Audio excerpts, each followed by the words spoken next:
सर्वांना सलाम. पवित्र सप्ताहातील या सायंकाळ सभेला आपण सुरुवात करीत आहोत. प्रार्थना करू. हे आमच्या दयाळू प्रभू परमेश्वर पित्या, आम्ही तुझी स्तुती करतो, तुझ्या नावाला धन्यवाद देतो. व आजच्या ह्या सायंकाळी पुन्हा एक वार तुझी करुणा नव्याने आम्ही भागतो. प्रिय प्रभू, आम्ही सुमधुर गीतांच्याद्वारे तुझं स्तवन करू. जे पवित्र वचन तुझ्या प्रियदासाकडून आम्हाकडे येईल त्याचं देव बाप्पा आम्ही स्वीकार करीत आमच्या जीवनाला नव्याने आकार देणार आहोत. आजचे वक्तेगण व होणाऱ्या संपूर्ण सभेला तुझ्या पवित्र हाती आम्ही सोपतो. तो आम्हा सहाय्य कर. प्रार्थना प्रभू येशू ख्रिस्ताच्या सुमधुर नावात केली म्हणून तो ऐक. आमेन. यावेळेला आपण गीत गात प्रभूचरणी जाऊया. यासाठी क्वायर पुढे येईन, गीत गायनाची सेवा करेन. सोबतच माननीय वक्तेगण रेव्हरेंड राजू जयस्वाल पाळक साहेब व उपस्थित पाळक वर्गाला माझी विनंती असणार आहे, कृपया आपण पुढे येऊन बसावं.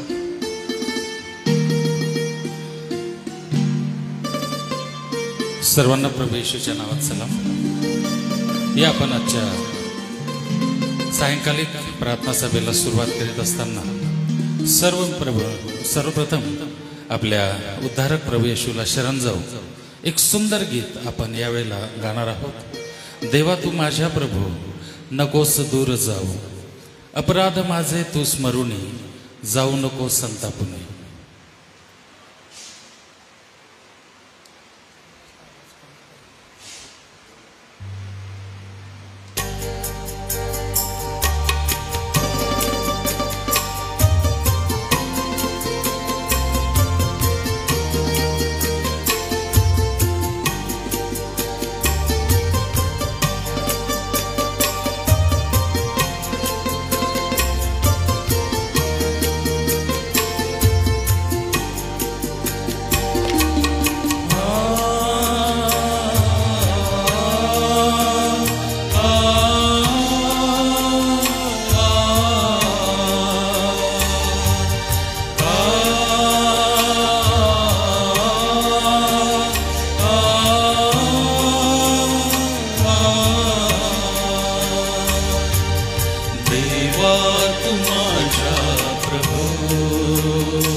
अपराध माझे तू स्मरुनी, जाऊ नको संतापुनी.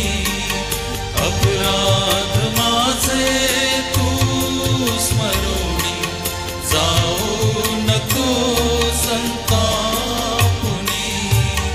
देवा तू माझ्या प्रभू नकोस दूर जाऊ. देवा तू माझ्या प्रभू नकोस दूर जाऊ.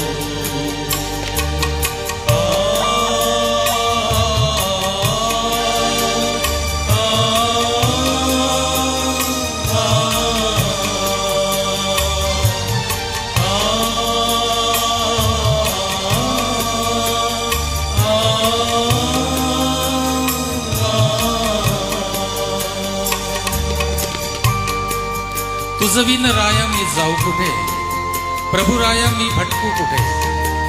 जीवनात या दुःख असे, सांगू कुणाला कुणी नसे.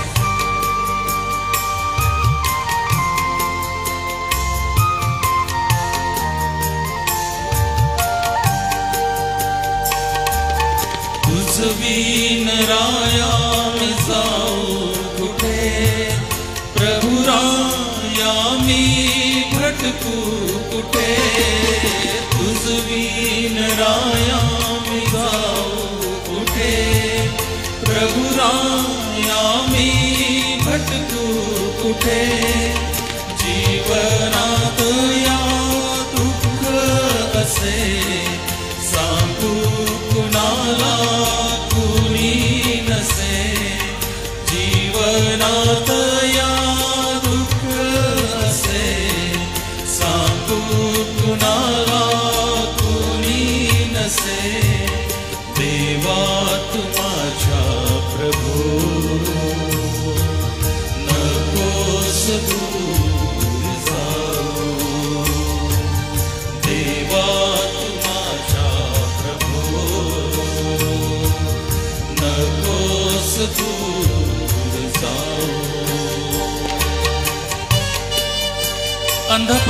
जन्माचा या, दाव तुझे सत्य पामराला, देतो मज हाकना, ऐके न कोणी या दिना.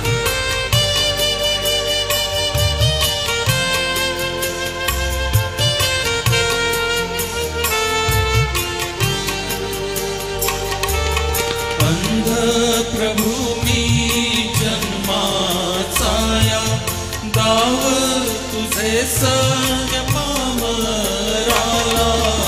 अंध प्रभू मी जन्माचा या, दाव तुझे सत्य पामराला.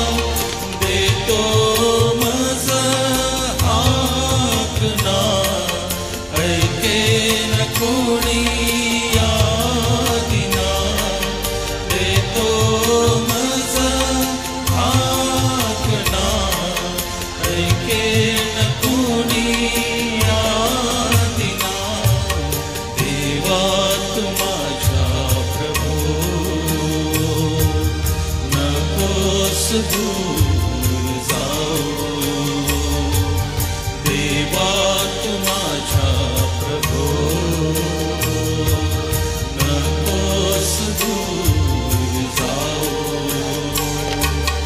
अपराध माझे तू स्मरुनी, जाऊ नको संतापुनी. अपराध माझे तू स्मरुनी, जाऊ नको संतापुनी. देवा तू माझ्या प्रभू, नकोस दूर जाऊ. देवा तू माझ्या प्रभू, नकोस दूर जाऊ.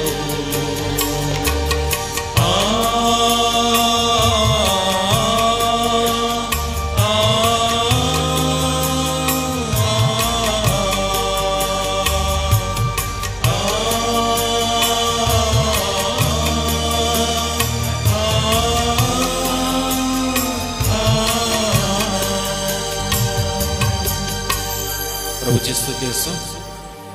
विजय संगीत गीत नंबर 127 यावेळेस आपण काढूया. अहा गोड प्रीती मला शोधियले, विकत घेतिले धन्य रक्त.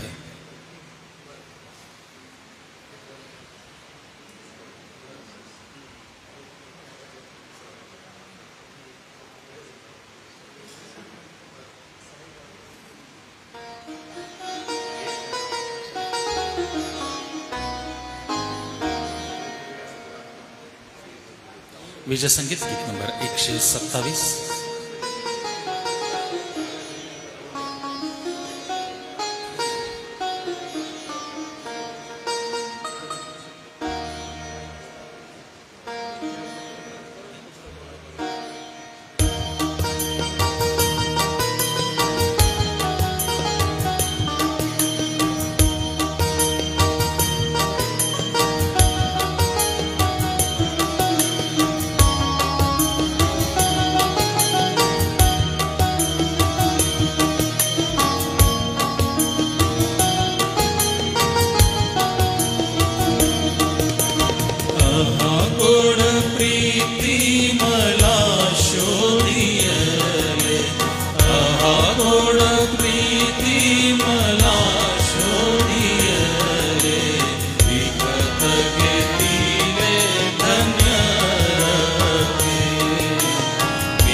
मला खांद्यावरी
प्रीती मला शोधियले, कहा गोड प्रीती मला शोधियले, विकत घेतले धन्य रते, विकत घेतले धन्य रते, कायम मध्ये दिसले तुझला, कायम मध्ये दिसले तुझला, दुःखाचा काला केला स्वीकार, दुःखाचा काला केला स्वीकार, कहा गोड प्रीती मला शोधियले, कहा गोड प्रीती मला शोधियले, विकत घेतले धन्य रते, विकत घेतले धन्य रते, विकत घेतले धन्य रते.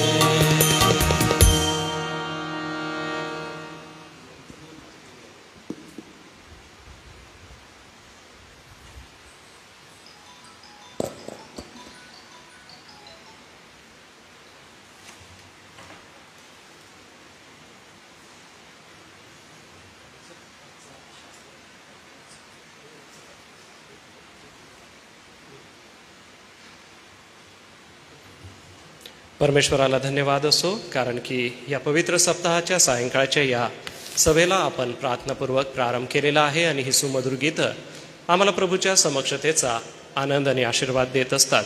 मी या वेळेला आपणासमोर आजचा मननाचा जो शास्त्रभाग आहे तो वाचतो. त्यानंतर आपले नियोजित वक्ते आहेत ते आपल्या पवित्र वचनाचं मार्गदर्शन करतील.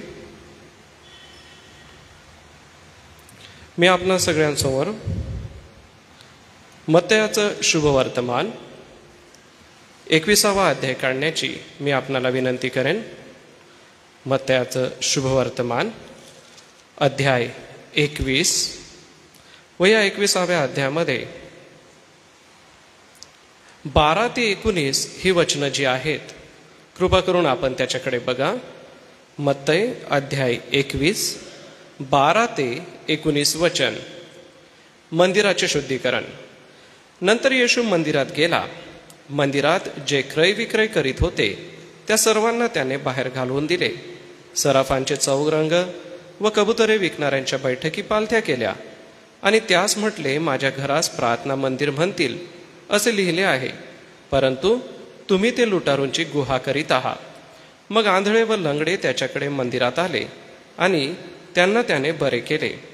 तेव्हा त्याने केलेले चमत्कार पाहून व दाविदाच्या पुत्राला होसान्ना असे मंदिरात गजर करणारी मुले पाहून मुख्य याजक व शास्त्री रागवले व त्याला म्हणाले, ही काय म्हणतात, हे तू ऐकतोस काय?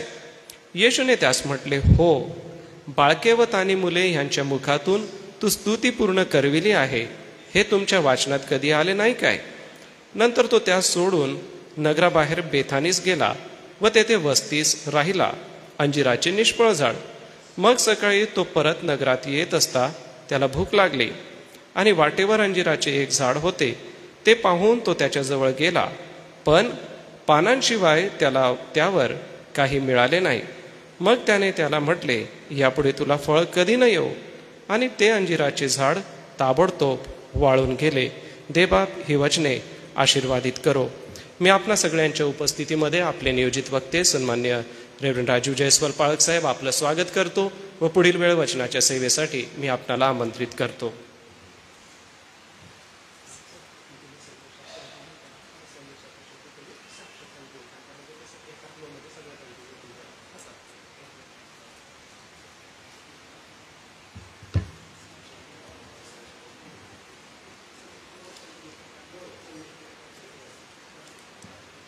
आपण प्रार्थना करूया. पवित्र पवित्र पवित्र आमच्या स्वर्गातील थोर गौरवशाली प्रभू परमेश्वर दे बापा, आकाश, पृथ्वी, समुद्र आणि त्याच्या अवघ्यांच्या उत्पन्नकर्त्या देवा, प्रभो, तू जो स्वर्गामध्ये सर्वोच्च सिंहासनावरती परमपित्या तुझं तेज यास्प्याने साधी रत्नांसमान मोठ्या गौरवाने ऐश्वर्याने बापा प्रभू, तू अनादिकालापासून अनंत कालापर्यंत प्रभू त्या ठिकाणी तुझं तेज विराजमान आहे. तुझ्या उजव्या हाताला आम्हा सर्वांचा उद्धारक, ज्याने आम्हा पापांसाठी आपला प्राण त्या वधस्तंभी अर्पिला, जो आमच्या पापांसाठी मेला, आमच्या पापांसाठी पुरला गेला आणि आम्हाला नित्यमान घोषित करण्यासाठी पुन्हा सदेह जिवंत झाला आणि स्वर्गामध्ये आरोहण करून आला, तोच प्रभू येशू ख्रिस्त आजही आम्हासाठी रदबदली करत आहे. त्याच आमच्या प्रिय प्रभू येशू ख्रिस्त बापा, आम्ही सर्व मान, महिमा, गौरव, धन्यवाद, बल, सामर्थ्य, पराक्रम प्रभू युगानुग बापा केवळ तुझा आहे. असा तुझं थोर देव बापा, तुझं आत्मा आहेस. तुझी उपासना आम्ही आत्म्याने आणि खरेपण करत बापा तुझ्या पुत्र पायापाशी आलेलो आहोत. प्रभू, तुझा आभार मानतो. यावेळी तू आम्हाला तुझ्या पवित्र वचनातून मत्ते कृष्ण वर्तमान याचा अध्याय 21 वचन 12 ते 19 ही पवित्र वचने बापा तू आम्हाला दिली आहेस. हा आत्मिक मानना प्रभू तू आम्हाला आमच्यासमोर वाढलेला आहेस. बापा, ह्यावरती आम्ही मनन करत असताना, तुझ्या वचनावरती आम्ही चिंतन करत असताना, ती वचने श्रवण करत असताना बापा, आम्हा प्रत्येकाचं हृदय प्रभू तू चांगली जमीन अशी तयार कर. बापा, आमच्या हृदयामध्ये तुझ्या आत्म्याचं कार्य तू होऊ दे. आणि बापा, तुझी पवित्र इच्छा आमच्या प्रत्येकाच्या वैयक्तिक जीवनामध्ये काय आहे प्रभू हे तू आम्हाला समजू दे. बापा, तुझ्या आत्म्याच्या सहाय्याविना आम्ही बापा काहीच प्राप्त करणार नाही. आणि म्हणून बापा आम्ही प्रार्थना करतो की सर्व लहान थोर भाऊ बहीण सर्वांना बापा प्रभू तुझ्या आत्म्याचं कार्य कर. आणि बापा, आमची जमीन जरी कशी असो हृदयाची, पण बापा तू तिला चांगली कर. आणि बापा, आम्हाला पश्चातापी अंतःकरण दे. आम्हाला वचनाच्या प्रति समर्पणाचा आत्मा तू आमच्यामध्ये घाल. आणि बापा, तुझी इच्छा तू आम्हाला प्रगट कर. बापा, आम्ही तुझ्या इच्छेचा आदर सन्मान करावा आणि तुझ्या आज्ञेप्रमाणे, तुझ्या इच्छेप्रमाणे जीवन जगावं. तुला संतुष्ट करण्याची हौस आम्ही बाळगावी अशी कृपा प्रभू तू आम्हा सर्वांवर कर. आम्हा प्रत्येकाचं समर्पण तुझ्या पायापाशी करतो. ही प्रार्थना आमचा धन्यता आणणारा प्रभू येशू ख्रिस्त याच्या नावाने मागतो. आमेन. सर्वांना प्रभू येशूच्या नावामध्ये सलाम. पुन्हा एकदा प्रभूच्या वचनातून आपण आज पाहणार आहोत. ह्या पवित्र सप्ताहामध्ये आज प्रभू येशू ख्रिस्त पुन्हा, काल संध्याकाळी तो बेथानीला गेला होता है ना, आणि आता सकाळी तो पुन्हा बेथानीहून परत यरूशलेमला तो निघालेला आहे. बेथानी, मी मगाशी माझ्या पत्नीशी बोलवतो, जसं काय स्वर्गाचं दार आहे त्या ठिकाणी प्रभू येशू ख्रिस्त राहिलेला आहे. त्याने ते आपल्या शिष्यांचा मुक्काम केलेला आहे. त्याचं ऑफिस त्याने बेथानीला बनवलेलं आहे आणि त्याचं स्वर्गारोहणही बेथानीहून झालेलं आहे. कारण की बेथानी हे कुठं आहे? जैतून डोंगराच्या उतारावरती आहे, आग्नेय दिशेने. तर बेथानीहून आता प्रभू निघालेले आहेत आणि आजच्या ह्या सोमवारच्या दिवशी पवित्र सप्ताहामध्ये 3 घटना घडलेल्या आहेत आणि त्या आपण आता वचनामध्ये वाचलेल्या आहेत. पहिली गोष्ट, प्रभूने न्याय केलेला आहे. ह्या ठिकाणी 2 कृती न्यायाच्या आहे आणि 1 कृती कृपेची आहे. आजचा जो दिवस आहे हा आमच्या प्रभू येशू ख्रिस्ताच्या अधिकाराचा दिवस आहे. त्याचा अधिकार स्वर्गात आणि पृथ्वीवर सर्व ठिकाणी आहे आणि त्याला न्याय करण्याचा अधिकार आहे. पण तरीही देवाचं वचन योहान 3:16 म्हटलं की त्याने जगावरती प्रेम केलं आणि जगाचा न्याय करण्यासाठी तो येत 17 लिहिलेला आहे. वचन 17, योहान 3:17 आपण काढून वाचून घेऊया. असं लिहिलेलं आहे, वचन योहान 3:17, देवाने आपल्या पुत्राला जगाचा न्याय निवडा करण्यासाठी नव्हे तर त्याच्याद्वारे जगाचे तारण व्हावे म्हणून पाठवला. पहिल्यांदा आमचा प्रभू ह्या जगामध्ये आला, तो न्याय निवडा करण्यासाठी आला, नाहीतर आम्ही कोणीच त्याच्यासमोर उभे राहू शकत नव्हतो. तर त्याने प्रथमतः त्याच्या पुत्रत्वाचं अर्पण तुमच्या माझ्या पापांच्या क्षमेसाठी त्या वधस्तंभावरती केलं आणि जितके त्या रक्ताच्या अर्पणावरती विश्वास ठेवतात फक्त त्यांना देवाचे पुत्र बनण्याचा अधिकार दिला. आणि कृपेने, दयेनं आमचा न्याय झालेला आहे ना. आमच्यामध्ये काहीच चांगलं नव्हतं. आम्ही देवाचे शत्रू होतो, वैरी होतो, आम्ही पापी होतो. परंतु ह्या ठिकाणी आता अंजिराच्या झाडाला प्रभू येशू ख्रिस्ताने शाप दिला आहे, हा एक प्रकारे त्या ठिकाणी न्याय केलेला आहे. दुसरी गोष्ट, प्रभू येशू ख्रिस्ताने मंदिराचं शुद्धीकरण केलेलं आहे आणि हा सुद्धा त्याने न्याय केलेला आहे. आणि ह्याचं काही कारण आहे. ह्याचं काय कारण आहे?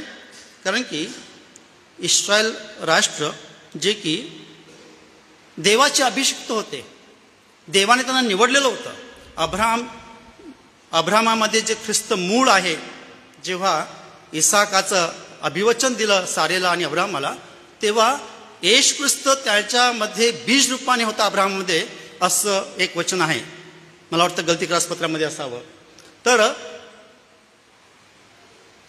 ख्रिस्ताचे हे अभिषिक्त लोक होते, हे निवडलेले लोक होते, परंतु ह्यांनी त्यांना एक झाडासारखं देवानं बनवलं होतं.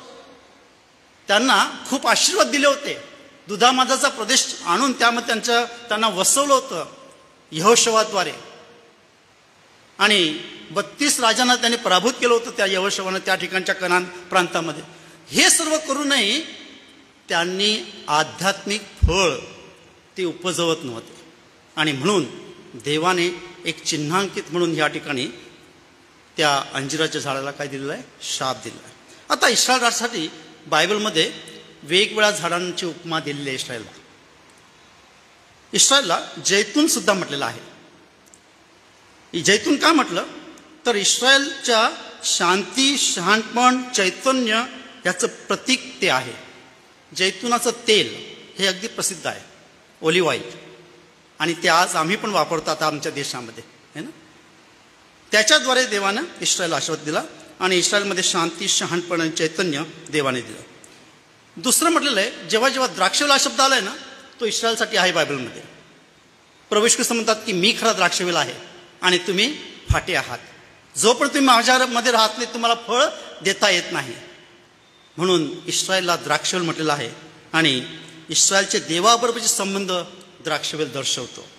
आणि आता आज आपण जे पाहणार आहोत, अंजिराचं झाड इस्रायलच्या आध्यात्मिक फळ, शांती, प्रगती, आरोग्याचं हे प्रतीक आहे. देवाने त्यांना अशा प्रकारे खूप चांगल्या प्रकारचं ह्या जगामध्ये त्यांना ठेवलं होतं, आशीर्वाद दिले होते, आध्यात्मिक आशीर्वाद दिले होते. त्यांची काळजी घेण्यासाठी देवाने संदेष्टे पाठवले होते, है ना. मोशेपासून तर मलाकीपर्यंत पुष्कळ संदेष्टे आपण पाहतो जुन्या करारामध्ये, एलियासारखा संदेष्टा. आणि हे संदेष्टे मनुष्याला संतुष्ट करण्यासाठी बोलत नव्हते, तर ते देवाला संतुष्ट करण्यासाठी बोलत होते. आणि त्यांना तेच इस्रायल लोक मारायचे. काहींचा तर जीवही घेतला, काहींना करवतीने कापला यशाला, काहींनी आपली शरीर अग्नीला अर्पित केली, शद्रक, मेशक, अबेदनगो. काही सिंहाच्या गुहेमध्ये पडले, इब्री लोकासपत्राच्या 11व्या अध्यायामध्ये. या सर्व गोष्टीविषयी ते विश्वासाचे हिरो होते. देवाने त्यांना इस्रायलसाठी दिलं होतं, पण तरीही ते ऐकेनात. आणि म्हणून देवाने आपला स्वतःचा पुत्र, तो एक द्राक्षमळ्याचा दाखला येशू ख्रिस्त देतो, स्वतःचा पुत्र पाठवला. तरीही इस्रायल लोकांनी काय केलं? त्याला वधस्तंभी खेळला. आणि म्हणून प्रभू येशू ख्रिस्त या ठिकाणी त्यांच्या आध्यात्मिक वांझपणाबद्दल, फळ न देण्याच्या कारणामुळे ह्या झाडाला येशू ख्रिस्ताने शाप दिला आहे. इस्रायलच्या क्रोधाचा, इस्रायलबद्दल असलेल्या क्रोधाचा, त्याच्या वांझपणाविरुद्ध असलेल्या क्रोधाचा क्रोध जो आहे ना, तो त्या झाडावरती येशू ख्रिस्तांना दर्शवला आहे. प्रभू येशू ख्रिस्त अनेक वेळा म्हणतो की त्याच्या विश्वासाने फळ द्यावं. आणि ते किती द्यावं? कोणी 30%, कोणी 60%, कोणी 100%, पण द्यावं फळ. बिना फळाचं झाड देव म्हणतो की ते चांगलं नाही आहे आणि ते देवाच्या राज्यामध्ये प्रवेश करू शकत नाही. प्रत्येकाने फळ द्यावं अशी देवाची इच्छा आहे. आणि म्हणून हा जो शास्त्रपाठ आहे यामध्ये आपण पाहणार आहोत की प्रभू येशू ख्रिस्त वचन 18 आणि 19 मध्ये, मग सकाळी तो परत नगरास येत असता त्याला भूक लागली आणि वाटेवर अंजिराचे एक झाड होते. ते पाहून तो त्याच्याजवळ गेला, पण पानांशिवाय त्याला त्यावर काही मिळाले नाही. मग त्याने त्याला म्हटले, ह्यापुढे तुला कधी फळ न येऊ. आणि ते अंजिराचे झाड ताबडतोब वाळून गेले. माझ्या प्रिय भावांनो, बहिणींनो, प्रभू येशू ख्रिस्ताने आणखी एक दाखला लूक याचा 13वा अध्याय आणि वचन 6 ते 9 मध्ये त्या ठिकाणी सांगितलेलं आहे. बघा, लूक याचा 13वा अध्याय वचन 6 ते 9 असं म्हटलेलं आहे. त्याने हा दाखला सांगितला. कोणा एकाचे त्याच्या द्राक्षमळ्यात लावलेले अंजिराचे झाड होते. त्यावर तो फळ पाहण्यास गेला, परंतु त्याला काही आढळले नाही. तेव्हा त्याने माळ्याला म्हटले, पहा, गेले 3 वर्षे मी या अंजिरावर फळ पाहण्यास येत आहे, परंतु मला काही एक आढळत नाही. ते तोडून टाक, उगाच त्याने जागा तरी काल अडवावी. तेव्हा त्याने त्याला उत्तर दिले, महाराज, एवढे वर्ष असू द्या, म्हणजे मी त्याच्या भोवती खणून खत घालीन. मग पुढील वर्षी त्याला फळ आले तर बरे, नाहीतर आपण ते तोडून टाकावे. प्रभू येशू ख्रिस्त हा दाखला देताना तो स्वतः म्हणत आहे की मी ह्या इस्रायलमध्ये 3 वर्ष सेवा केली, 3.5 वर्ष. आणि दरवर्षी मी आलो आणि बघितलं की काही फळ आहे का. गेले 3 वर्ष मी जी सेवा केली या ठिकाणी, परंतु मला काहीच फळ इस्रायल राष्ट्राकडून मिळालं नाही. प्रभू येशू ख्रिस्ताने अपेक्षा केली होती ह्या ठिकाणी, परंतु त्याला फळ मिळालं नाही. पण तरीही प्रभू येशू ख्रिस्ताने काय म्हटलं देवाला की 1 वर्ष राहू दे. देवाने 1 वर्ष नाही, 2 वर्ष नाही, 3 वर्ष नाही, तब्बल किती वर्ष ठेवलं? काल आपण पाहिलं 40 वर्ष. 40 वर्षामध्ये जरी ह्यांनी पश्चाताप केला असता आणि येशू ख्रिस्ताला स्वीकारलं असतं, विश्वास ठेवला असता, तर देव फार दयाळू कृपाळू हे योनाच्या पुस्तकात आम्हाला पाहायला मिळतं. तो जो न्याय सांगतो ना की मी आता त्याचा नाश करणाऱ्या निनवे शहराचा, देव त्याच्या त्या निर्णयापासून परावृत्त होतो आणि तो कृपा करतो. जो तो निनवेवरती कृपा करू शकतो, तो इस्रायलवरती कृपा करणार नाही का? परंतु इस्रायल राष्ट्राने पश्चाताप केला नाही. आणि शेवटी इसवी सन 70 मध्ये आपण पाहतो, इतिहास आपल्या समोर आहे. बघा, ही जी आमची पिढी आहे ना, ही सर्वात ज्ञानी पिढी आहे. मी या पिढीला खूप ज्ञानी म्हणतो, कारण की ह्या पिढीजवळ फेसबुक आहे, गुगल आहे, है ना. सर्व काही ज्ञान आहे ना एका टिपवरती आहे, on the tip of your finger. आणि म्हणून ह्या पिढीला शिकवणं सुद्धा शिक्षकांना फार कठीण चॅलेंज आहे. मग ते आध्यात्मिक जरी असलं किंवा ह्या जगात जरी असलं, कारण की आम्हाला ह्या जगामध्ये ह्या पिढीला खूप ज्ञान आहे. परंतु या ठिकाणी दुःखाची गोष्ट की त्यांनी पश्चाताप केला नाही आणि फळ दिलं नाही, विश्वास ठेवला नाही. शेवटी इसवी सन 70 मध्ये इस्रायल वाळून गेलं, ते तोडून टाकलं गेलं. परंतु बुंधा देव शाबूत ठेवतो. आणि जेव्हा पुन्हा अंजिराच्या झाडाला पालवी फुटेल अशी भविष्यवाणी होती, त्यावेळी अनेक राष्ट्रांना पालवी फुटेल. 1947 आणि 1948 आमचा देशही देवाच्या योजनेप्रमाणे तिथं आहे. आमच्या देशाला सुद्धा ह्या 2 वर्षामध्ये पालवी फुटली आणि त्याच काळामध्ये इस्रायलला सुद्धा पालवी फुटली. आणि 14 मे 1948 दिवशी इस्रायल राष्ट्राची देवाने ह्या जगामध्ये पुनर्स्थापना केली. आणि आज इस्रायल राष्ट्र दिमाखानं पुन्हा देवाच्या कृपेनं आशीर्वादाने खंबीरपणे उभा आहे आणि एक देवाचे प्रिय लोक आहेत. जरी इस्रायल चुकीचं वागलं, पण त्यांच्यावरची कृपा देवाची कधी संपलेली नाही. देवानं जो निर्णय घेतला ना कृपेचा, देव ती कृपा काढून घेत नाही. त्यांना शिस्त लावण्यासाठी शिक्षा करतो, त्यांना तो पुन्हा सुधरवतो. परंतु जे आशीर्वाद दिले असतात ना, देव कधीच परत काढून घेत नाही. मी तुला हे दिलं, तू माझं ऐकत नाही, मी ते काढून घेतो, असं देव कधीच करत नाही. देवानं कधीच केलं नाही. बायबलमध्ये आम्हाला देवाने अशा प्रकारे शिकवलेलं आहे. परंतु देवाची कृपा अधिक होती म्हणून आपण पाप करावं काय असं म्हटलंय शास्त्रामध्ये की कदापि नाही, नॉट ॲट ऑल.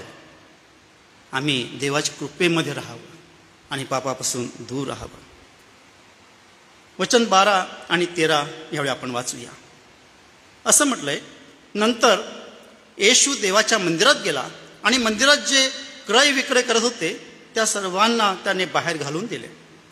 सराफाचे चौरंग व कबुतरे विकणाऱ्यांच्या बैठका पालथ्या केल्या. तो त्यांना म्हणाला, माझ्या घरास प्रार्थना मंदिर असे म्हणतील, परंतु तुम्ही ते लुटारूंची गुहा करत आहात. प्रभू येशू ख्रिस्ताने जेव्हा त्याच्या पृथ्वीवरच्या सेवा करायचा आरंभ केला बाप्तिस्म्यानंतर, तेव्हा सुद्धा त्याने एकदा मंदिराची शुद्धीकरण केलेलं आहे. योहानाचा 2 अध्याय वचन 13 ते 25 आपण वाचणार नाही, पण त्या ठिकाणी त्याने मंदिरात शुद्धीकरण केल्याचं आपण वाचतो. आणि पुन्हा 3 वर्षानंतर आता वर्ष त्याच्या सेवेच्या पृथ्वीवरच्या समाप्तीच्या पूर्वी आता किती दिवस राहिले, गुरुवारी त्याला रात्री पकडणार येणार आहे आणि शुक्रवारी लगेच काही तासात वधस्तंभी दिलं जाणार आहे. आणि आमचा प्रभू त्या वधस्तंभावर त्याच्या रक्ताचं अर्पण आमच्या पापास्मरण करणार आहे. आता संपलं, पृथ्वीवरची सेवा आता प्रभूची संपत आहे. आणि त्याच्या आधी पुन्हा तो काय करत आहे, यरूशलेममध्ये तेव्हा जे मंदिर होतं त्याचं शुद्धीकरण तो करत आहे. प्रियांनो, जिथं आमच्या प्रभूचं गौरव व्हायला पाहिजे होता, जिथे येशू ख्रिस्ताची आराधना व्हायला पाहिजे होती, जिथं त्याच्यावरती विश्वास व्हायला पाहिजे होता, त्याने काय कमी केलं? त्याने कुणाला बरं केलं नाही? कुणी राहिला का एखादा? त्याने मेलेला जिवंत केलं. त्याने अजून काय करावं अशी मानवाची अपेक्षा आहे. त्याने असं काहीच सोडलं नाही की जे करायचं राहून गेलेलं आहे. जर त्याच्याविषयी लिहिलं त्याने काय काय केलं तर ह्या जगातले कागद संपून जातील आणि ह्या जगातली शाई पुरणार नाही. इतकं त्याने केलेलं आहे. सर्वच रेकॉर्ड झालेलं नाही आणि काही रेकॉर्ड झालेलं आहे, पण सर्वच आपल्या बायबलमध्ये आलेलं नाही. आपण फक्त 4 शुभवर्तमानं बायबलमध्ये वाचतो, त्याच्याशिवाय पुष्कळ शुभवर्तमानं त्या काळी ह्या जगामध्ये लिहिलेले होते. परंतु जे कॅनॉन ऑफ द बायबल म्हणजे बायबलचं फिक्सिंग झालं सर्व पुस्तकांचं, तेव्हा देवाच्या आत्म्याने भरलेले जे लोक होते, प्रभूचे दास, त्यांनी सांगितलं की हे देवाचं त्याच्या पवित्र आत्म्याच्या द्वारे आलेलं हे वचन आहे. आणि ते त्यांनी सील केलं. कारण की पुष्कळ काही लिहित होते लोक. आणि काही मग नॉस्टिसिझम नावाचा एक आहे की तो म्हणत होता की येशू ख्रिस्त आला, परंतु वधस्तंभी जायच्या आधीच ख्रिस्ताचा आत्मा त्याला सोडून गेला आणि येशू नावाचा पुरुष वधस्तंभी मेला, असं खोटं शिक्षणसुद्धा पसरत चाललेलं होतं. आणि म्हणून प्रेषितांचा मतंगार म्हणा किंवा कॅनॉन ऑफ द बायबल म्हणा हे फिक्स केलं गेलं. आणि हे फार चांगलं झालं, नाहीतर आमची दुर्दशा फार वाईट झाली असते. आम्ही आज आमचा चाकोरी काय आहे, उत्पत्ती ते प्रगटीकरण, ह्या चाकोरीमध्ये आम्ही जीवन जगतो. ह्या चाकोरीमध्ये आम्ही जे काही प्रभूची आज्ञा आहे ना त्याप्रमाणे आम्ही वागतो, कृती करतो, आज्ञापालन करतो आणि आशीर्वादित होतो. आशीर्वादांची गॅरंटी आहे. 1000 पिढ्या आशीर्वाद होतील इतकं अभिवचन मोठं प्रभूने आम्हाला दिलेलं आहे. प्रियांनो, लक्षात घ्या, त्या ठिकाणी त्या येशू ख्रिस्ताची ज्या मंदिरात आराधना व्हायला पाहिजे होती त्या ठिकाणी काय होतंय, प्रभू काय म्हणतो, तुम्ही माझ्या मंदिराला, माझं मंदिर म्हणजे येशू ख्रिस्ताचं मंदिर, तो स्वतःचं देवत्व त्या ठिकाणी त्यांना प्रगट करत आहे की तो देव आहे आणि हे त्याचं मंदिर आहे. आपण याच्याविषयी भविष्यवाणी आहेत. यशायाचा 56वा अध्याय आणि वचन 7 आपण पाहूया. असं लिहिलं आहे, त्यांना मी आपल्या पवित्र पर्वतावर आणीन आणि माझ्या प्रार्थना मंदिरात त्यांना हर्षित करेन. माझ्या वेदीवर केलेले होम व यज्ञ मला पसंत होतील, कारण माझे मंदिर हे सर्व राष्ट्रांसाठी प्रार्थना मंदिर आहे असे म्हणते. प्रभू येशू ख्रिस्त हा केवळ इस्रायलसाठी नाही तर संपूर्ण जगासाठी, सर्व राष्ट्रांसाठी त्याने वधस्तंभी आपला प्राण दिला आहे. आणि हे त्याचं मंदिर आहे जे की सर्व राष्ट्रांसाठी आहे. परंतु त्या ठिकाणी त्याला काय केलेलं आहे, त्यांनी ते प्रार्थनेचं घर होतं पण त्याला लुटारूंची गुहा केलेली आहे. आणि त्याविषयी इर्मिया संदेष्टा याचा 7वा अध्याय वचन 11 मध्ये इर्मिया लिहितो, माझे नाम दिलेले हे मंदिर तुमच्या दृष्टीने लुटारूंची गुहा झाले आहे काय? पहा, हे माझ्या लक्षात येऊन चुकले आहे असे परमेश्वर म्हणतो. आणि आजच्या ह्या सोमवारी 1995 वर्षापूर्वी, टू बी स्पेसिफिक है ना, आता आपण 2025 मध्ये आहोत. इसवी सन 30 मध्ये प्रभू येशूचा वधस्तंभी केला. आणि ह्या सोमवारच्या दिवशी प्रभूने त्यांना म्हटलेलं आहे की माझ्या घरास प्रार्थना मंदिर म्हणतील, परंतु तुम्ही ती लुटारांची गुहा करत आहात. बघा, मंदिराचा वापर पैशाची लूटमार करण्यासाठी ह्या ठिकाणी होत होता. बघा, देव आहे ना, आम्हाला कुणालाही उपाशी ठेवत नाही. देव म्हणतो तुझं तोंड उघड म्हणजे मी ते भरीन. देवाची इच्छा नाही की आमच्यापैकी कोणीतरी उपाशी राहावं. आता कठीण अडचणीच्या जीवनामध्ये मी पण गेलेलो आहे. जेव्हा मी नवीन विश्वासणारा होतो आणि नोकरी करत होतो, मी पण मिशनामध्ये सुरुवातीचे 10 वर्ष काम केलं. आणि मिशनाचे पगार तुम्हाला माहिती आहे परिस्थिती काय आहे, पण देवाचा आशीर्वाद असतो. आणि त्यावेळी मी एक प्रार्थना करायचो की देव बापा, मला कमी पण पडू देऊ नको, नाहीतर मी चोरी करेल आणि तुझ्या नावाला काळिमा लावेल. आणि देव बापा, मला इतकं भरपूरही देऊ नको की मी भरपूर खाईल, पोटभर खाईल आणि म्हणेल की देव कोण आहे. लिटरली अशा प्रार्थना जेव्हा माझी कडकी चालायची ना, तेव्हा मी करायचो. पण देवाने काळजी घेतली, सांभाळलं. पैसा ही वापरायची वस्तू आहे या जगामध्ये, परंतु या पैशाच्या लोभापायी अनेकांनी आपल्या हृदयाला काय केलेलं आहे, भोकं पाडून घेतलेलं आहे. मला वाटतं 1 तिमोथी 6:10 मध्ये वचन आहे, त्यांनी आपल्या हृदयाला भोकं पाडून घेतलेले आहेत. त्यांनी आपला नाश करून घेतलेला आहे पैशाच्या मोहापायी. प्रियानो, ह्या ठिकाणी काय चालायचं माहिती आहे का? आता आपण काल बघितलं की किती लोक आले होते येरुशलेममध्ये जगभरातून. 20 लाख लोक जवळजवळ हजर होते तिथं. आणि ते परदेशातून आले होते, कोणी आपल्या भारतातूनही गेले असतील, कारण की भारतातही यहुद्यांच्या वसाहती आहेत, अजूनही आहे. जर्मन बेकरी जो कांड झाला मागे, तिथं तो माणूस यहुदी होता आणि म्हणून त्याच्याविरुद्ध ते स्फोट झाला. अशा पुष्कळ ठिकाणी कल्याणमध्ये आहे, अनेक ठिकाणी, अनेक शहरामध्ये यहुदी लोक आजही राहत आहेत. त्या ठिकाणी त्या वलांडण सण साजरा करण्यासाठी येरुशलेममध्ये गर्दी झाली होती. सुमारे 20 लाख लोक जगभरातून आले होते. त्यांच्याकडे लोकल करन्सी नव्हती, लोकल पैसा नव्हता, आणि त्यांना त्यांच्याशी व्यवहार करायचा तर काय करायचं, लोकल करन्सी लागायची. आणि त्या मंदिरामध्ये अंगणाचा जे भाग होता, जे की पर्यटनासाठी राखून ठेवला होता, तिथं व्यापार मांडलेला होता, मनी एक्सचेंज. 100 रुपये द्या, 90 रुपये घेऊन जा, असं काहीतरी असेल. किती असेल मी स्पेसिफिक सांगत नाही, पण तो अशा प्रकारचं ते मनी एक्सचेंज होतं. आणि त्याच्यामध्ये लूटमार व्हायची, त्याच्यामध्ये जास्तीचा पैसा ते कमवायचे. दुसरं होतं, काही पक्षी लागायचे, काही प्राणी लागायचे अर्पणाला, ते पण तिथं विकायचे आणि त्याच्यामध्येही ते पैसा कमवायचे. बघा, या ठिकाणी प्रभू ख्रिस्त आले आणि त्यांनी काय केलं, त्यांनी ते सर्व मंदिरातून काढून टाकलं. त्यांचे चौरंग पालथे पाडले, कबूतर किंवा जे पक्षी होते सोडून दिले, प्राणी सोडून दिले. आणि मग त्यांना सांगितलं की तुम्ही माझ्या मंदिराला लुटारांची गुहा बनवलेली आहे. बरं, एवढं मोठं इस्रायल राष्ट्र, एवढे धार्मिक लोक स्वतःला म्हणवणारे, सदुकी परुषी सर्व लोक होते, धार्मिक होते, वडील होते, शास्त्री होते, पण कोणाची बोलायची हिंमत नव्हती. का बोलायची हिंमत नव्हती? कारण की इस्रायल राष्ट्राचा जो प्रमुख कोण होता ना, धार्मिक पुढारी कोण होता प्रमुख? प्रमुख याजक, तो मुख्य होता आणि तो ह्या सर्व व्यापाराचा मालक होता. He was the manager of all this transaction business going on. आणि त्याची स्वतःची मुलं हे सगळे ते व्यापार करत होते. कोण बोलणार? कुणाची बोलायची हिंमत नव्हती. इतिहासकारांचं ह्या गोष्टीविषयी अशा प्रकारचं ऑब्झर्वेशन आहे, त्यांचं म्हणणं आहे. बघा, माझ्या घरास तुम्ही लुटारांची गुहा केलेली आहे.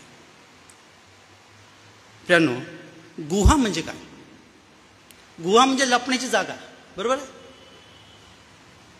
मी जेव्हा हिंदू होतो तेव्हा पिक्चर फार पाहायचो आणि मला ते डाकू आणि पोलीस यांची पिक्चर खूप आवडायचे. आणि ते डाकू घोड्यावरती टप टप टप टप टप यायचे आणि पोलीस मागे लागले की गुहांमध्ये जाऊन लपायचे आणि तिथं ते त्यांच्या देवाची आराधना करायची.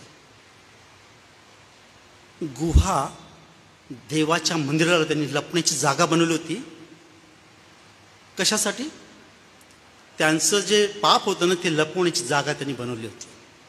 या ठिकाणी त्यांचं पाप झाकण्यासाठी त्यांनी यहुदी धर्माचा आसरा घेतला होता. मंदिरालाच त्यांनी ती जागा बनवली होती. पण देवाला काही दिसत नाही का? देव सर्व पाहतो. मी नेहमी सांगतो, आजकाल 100 मजली इमारत सुद्धा बांधू शकतात.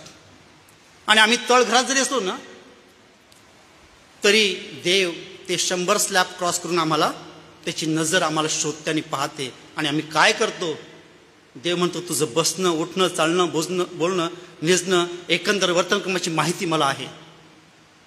प्रियांनो, आम्ही देवाच्या नजरेपासून लपू शकत नाही. तुम्ही गुहेत जा का कुठे जा. प्रभू म्हणतो, एक शास्त्रपाठ आपण काढूया. 1 कोरिंथियाचा 6वा अध्याय आणि वचन 19 आणि 20. तुमचे शरीर, तुमच्यामध्ये वसणारा जो पवित्र आत्मा देवापासून तुम्हाला मिळाला आहे, त्याचे मंदिर आहे हे तुम्हाला ठाऊक नाही काय? आणि तुम्ही स्वतःचे मालक नाही, कारण तुम्ही मोलाने विकत घेतलेले आहात. म्हणून तुम्ही आपले शरीर व आत्मा जी देवाची आहेत त्याद्वारे देवाचं गौरव करा. प्रियांनो, यरूशलेममध्ये आज मंदिर आहे का? ज्या मंदिरामध्ये येशूचं शुद्धीकरण केलं ते मंदिर आहे का? इसवी 70 सर्व पडलं ते. बरं, माझा पुढचा प्रश्न नेहमी असतो, ह्या जगामध्ये लाखो करोडो मंदिर बांधले असतील लोकांनी, पण मग ते मंदिर बांधलं जाऊ शकलं नाही का? का बांधलं गेलं नाही? सर्वसमर्थ देव आहे है ना, त्याने ते मंदिर बांधायला परवानगी कुणाला जाऊन दिलेली नाही. आणि त्याच्याविषयी भविष्यवाणी आहे, जेव्हा वेळ येईल ना तेव्हा ते मंदिर बांधलं जाईल. पण देवाने मंदिर कुठे ठेवलं? आज मंदिर म्हणजे बिल्डिंग नाही आहे. आमच्या जे पूर्वज आहेत त्यांनी गीतं बनवली आहे, ना दगडाचे ना धोंड्याचे है ना, सजीव धोंडे हे जीवनाचे. मंदिर त्या हा म्हणतो, मला वाटतं स्टेफन म्हणतो की देव 4 भिंतीमध्ये त्याला कोणी बंदिस्त करू शकत नाही. सर्वात longest speech in the Bible स्टेफनाचा आहे त्या धर्मसभेसमोर. देव 4 भिंतीमध्ये बंदिस्त करून कोणीच त्याला ठेवू शकत नाही. पण देवाची इच्छा आहे की त्याचे जे प्रियजन आहेत, त्याचे जे लोक आहेत, त्यांच्यामध्ये त्याने वस्ती करावी. आणि म्हणून तो आदाम आणि हव्वासोबत राहत होता. आणि हे पूर्ण होणार आहे आणि आम्ही सर्वजण देवासोबत राहणार आहे. ख्रिस्त ह्या जगामध्ये 1000 वर्ष राज्य करणार आहे आणि आम्ही ख्रिस्तासोबत राज्य करू आणि नंतर अनंत काळासाठी आम्ही देवाच्या स्थानावर. ही जी देवाची सर्व योजना आहे ना, देव ती पूर्ण करणार आहे आणि आम्ही त्याचे भाग बनणार आहोत, जर आमचा आत्म्याने नवा जन्म झालेला आहे तर. प्रियांनो, लक्षात घ्या, आमचं प्रत्येकाचं शरीर देवाची इच्छा की ते देवाचं मंदिर आहे आणि ते शुद्ध आणि पवित्र राखलं गेलं पाहिजे. आमच्या हृदयामध्ये अंतःकरणापासून निघणारी स्तुतीची भेट आपण दर रविवारी रोजच केली पाहिजे आपल्या घरी, पण रविवारी आम्ही चर्चमध्ये येतो. ह्या ठिकाणी पवित्र मंदिरामध्ये आम्ही सर्व सहभागी होतात की हे देवाचं शरीर आहे, कसं शरीर आहे. आम्ही जेव्हा आम्ही एकत्र येतो, जिथे दोघी किंवा ते माझ्या जमले तिथं येशू ख्रिस्त मी आहे त्या ठिकाणी उपस्थित. आणि आमच्यामध्ये जेव्हा आम्ही एकत्र येतो तेव्हा आम्ही हृदयातून स्तुतीची भेट, उपकास यज्ञ, आमच्या ओठांचं फळ आम्ही देवाला अर्पण केलं पाहिजे. हे सर्वात उत्तम अर्पण आहे देवाचं. देवाला पैशाचा किंवा सोन्याचा किंवा कसल्याही गोष्टीचा लोभ नाही, तर आमचं हृदयापासून निघाली स्तुतीची भेट देवाला प्रिय आहे. बघा, स्तोत्र 8 आणि वचन 2 मध्ये असं लिहिलेलं आहे, तू बाळके व तान्हुली ह्यांच्या मुखाने सामर्थ्य स्थापित केले आहे. तुला विरोधी आहेत म्हणून आणि वैरी व सूट घेणारा ह्यांना कुंठित करावे म्हणून तू असे केले आहेस. बालके आणि तान्हुली मुले यांच्या मुखाने देवाने त्याचं सामर्थ्य स्थापित केलं आहे. त्यानं या ठिकाणी प्रमुख याजक आहेत, शास्त्री आहे, पुरुषी आहे, सदुकी आहे, परंतु त्यांनी कोणी देवाचं गौरव केलं नाही. तर कोणी देवाचं गौरव केलं? बालकांनी गौरव केला, लहान मुलांनी. वचन 15 आणि 16 आपण वाचूया. तेव्हा त्याने केलेले चमत्कार पाहून व दाविदाच्या पुत्राला हुसन्न असे मंदिरात गजर करणारी मुले पाहून मुख्य याजक व शास्त्री रागावले व त्याला म्हणाले, ही काय म्हणतात हे तू ऐकतोस काय? येशूने त्याला म्हटले, होय, बालके व तान्ही मुले ह्यांच्या मुखातून तू स्तुती पूर्ण करवली आहे हे तुमच्या वाचण्यात कधी आले नाही काय? प्रियांनो, देवाने त्या बालकांना प्रगट केलं त्याचं ज्ञान. ह्या जगाचे ज्ञानी आणि विचारवंत किंवा ह्या जगाचे मोठमोठे धर्मपुढारी, परंतु त्यांनी जेव्हा देवाच्या आज्ञेचं पालन करणं सोडून दिलं तेव्हा त्यांना प्रगट केलं नाही देवाने.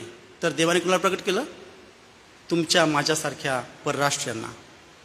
आम्ही जे देवाचे पासून दूर होतो त्यांना देवाने त्याच्या राज्यामध्ये घेतलं.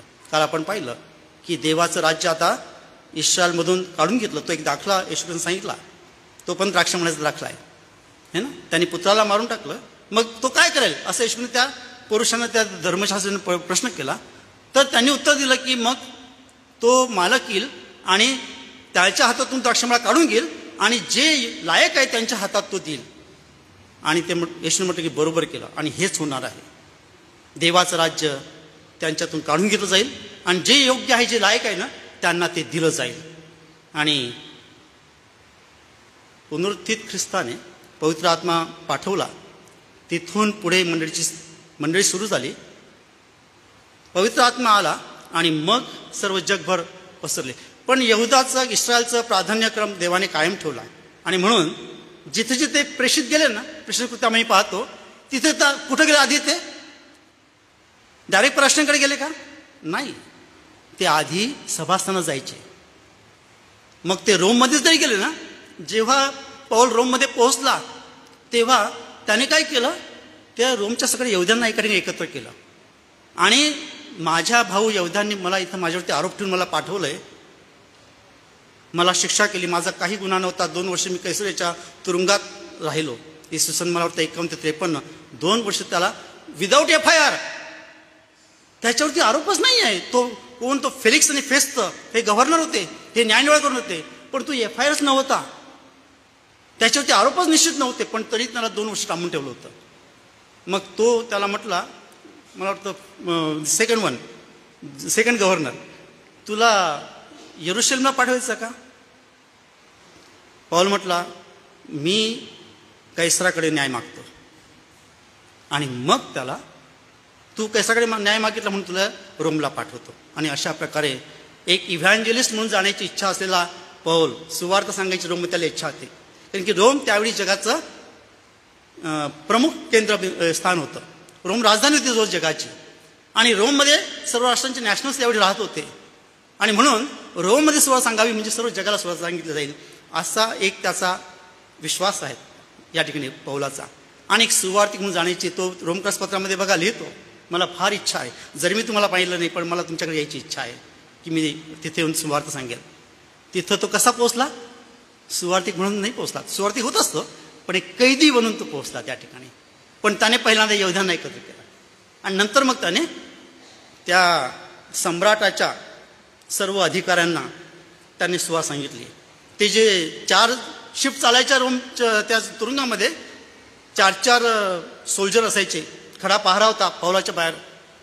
त्यांना तो शिफ्ट बदलली की तो उठायचा, रात्र झोपे उठायचा आणि त्या 4 शिपांना तो सुवार्थ सांगायचा येशू ख्रिस्ताची. तिथल्या अधिकाऱ्यांना सुवार्थ सांगायचे, जे न्याय करायचे होते ते पूर्ण न्यायालय ना, तिथे त्याचं न्याय निवडत होतं, ते बायबल वाचायला लागले होते, धर्मशास्त्र वाचायला लागले होते की नेमकं हा म्हणतो काय. आणि तिथेही त्याला विरोध झाला.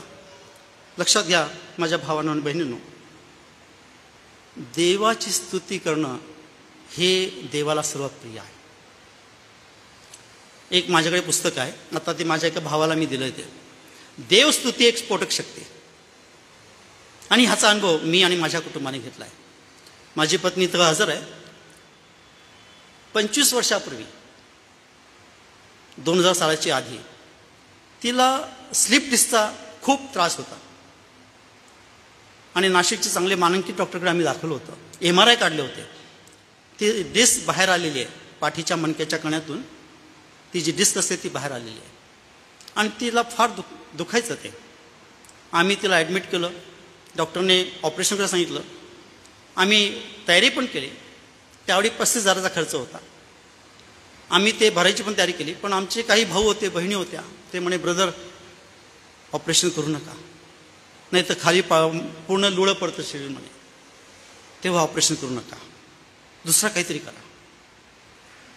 आम्ही त्या डॉक्टरनं सांगितलं की सर आम्हाला थोडा वेळ द्या, आम्ही परत येऊ. आणि आम्ही त्या डॉक्टरकडनं आमची सुटका करून घेतली आणि आम्ही घरी आलो. त्या काळामध्ये रोज आमच्या घरी बायबल स्टडी व्हायची संध्याकाळी. आणि एक दिवस मुलांचा गट, एक दिवस मुलींचा गट, एक दिवस कुटुंबांचा गट, हजबंड वाईफ, एक दिवस महिलांचा गट, आणि अशी आठवडाभर आमच्याकडे प्रार्थना चालायच्या. आणि आम्ही ती संधी घेतली. आम्ही ठरवलं घरामध्ये, माझी आई होती, माझे 2 मुलं लहान लहान जरी होते, पण त्यांना कळायचं की आपण काय करायचं, ह्या आठवड्यात नेमायचा आणि त्या आठवड्यामध्ये मम्मीला देवाने आरोग्य दिलेलं आहे ह्या विश्वासाने देवाची उपकार स्तुती करायची, देवाचा धन्यवाद करायचा, देवाचे आभार मानायचे. सोमवारी, मंगळवारी सर्व रोज आम्ही करत गेलो. शिवणा मला म्हटले गुरुवारी, हो मला अजून दुखतंच हो. म्हटलं तू विश्वास ठेव, देव, आपण देवाच्या हाती सोपवून देऊ आणि देव आरोग्य देणारा देव आहे. आणि शुक्रवारी प्रार्थना झाली. नंतर ती म्हटली की मला आता माझ्या शरीरामध्ये पूर्ण बऱ्याच झाल्याचं असं फिलिंग होत आहे. आणि ती पूर्ण बरी झाली आणि आजच्या दिवसापर्यंत तिला तो त्रास नाही आहे. आम्ही पुन्हा डॉक्टरकडे दाखवलं. डॉक्टर काकतकर, तुम्ही नाव ऐकून असाल, मोठमोठे हिरो हिरोईन त्यांच्याकडे जातात म्हणून ते प्रसिद्ध डॉक्टर आहे. त्यांना आम्ही दाखवलं. रात्री 2 वाजता भेटलो त्यांना, अपॉइंटमेंट भेटत नव्हती. ते त्यांनी सांगितलं की ह्यांना स्लीप डिसचा प्रॉब्लेमच नाही म्हणे. मित्रांनो, देवस्तुती एक स्फोटक शक्ती आहे. आम्ही विश्वास ठेवावा, प्रभू येशूचा धन्यवाद करा. जीवनामध्ये कोणतंही संकट असो ना, त्या सर्व संकटामध्ये, सर्व अडचणीमध्ये आम्ही रडवून देवाची स्तुती आराधना करावी आणि ते संकट सर्व देव बाजूला करतो. त्या संकटातून आम्हाला देव बाहेर काढतो. वचन 17 आपण वाचूया. असं म्हटलेलं आहे, नंतर तो त्यांना सोडून नगराबाहेर बेथानीस गेला व तेथे वस्तीस राहिला. प्रियांनो, क्षमा करा, ही सोमवारची संध्याकाळ आहे. दिवसभरामध्ये प्रभूने 3 गोष्टी केलेल्या आहेत. एक, अंजिराच्या झाडाला शाप दिला. दुसरं, मंदिराचं शुद्धीकरण केलं. आणि तिसरं, तिथे जे लंगडे आंधळे होते ते सर्व बरे केले. आता प्रभू येशूची संध्याकाळ झालेली आहे आणि आता तो मुक्कामाला जात आहे. कुठं जात आहे? बेथानीस जात आहे. बेथानी जवळ होतं, सुमारे 8 किलोमीटर अंतरावरती होते यरूशलेमपासून. आणि बेथानीस प्रभूला त्या ठिकाणी तो का जायचा? कारण की जे यरूशलेममध्ये मिळायला पाहिजे होतं ते यरूशलेममध्ये मिळत नव्हतं, ते बेथानीमध्ये मिळत होतं प्रभूला. आत्म्याचं फळ. बेथानीमध्ये काय झालेलं आहे आपण काही वेळ पाहूया. बेथानीमध्ये ख्रिस्ताची वैयक्तिक आराधना झालेली आहे. माझ्यासोबत कृपा काढा योहान कृष्णवर्तमान अध्याय 12 आणि वचन 2, आधी आपण वचन 3 वाचू. असं म्हटलंय, तेव्हा मरियेने अर्धा शेर शुद्ध जटामासीचे मौल्यवान सुगंधित तेल घेऊन येशूच्या चरणांना लावले आणि आपल्या केसाने त्याचे चरण पुसले. तेव्हा त्या सुगंध तेलाने वासाने घर भरून गेले.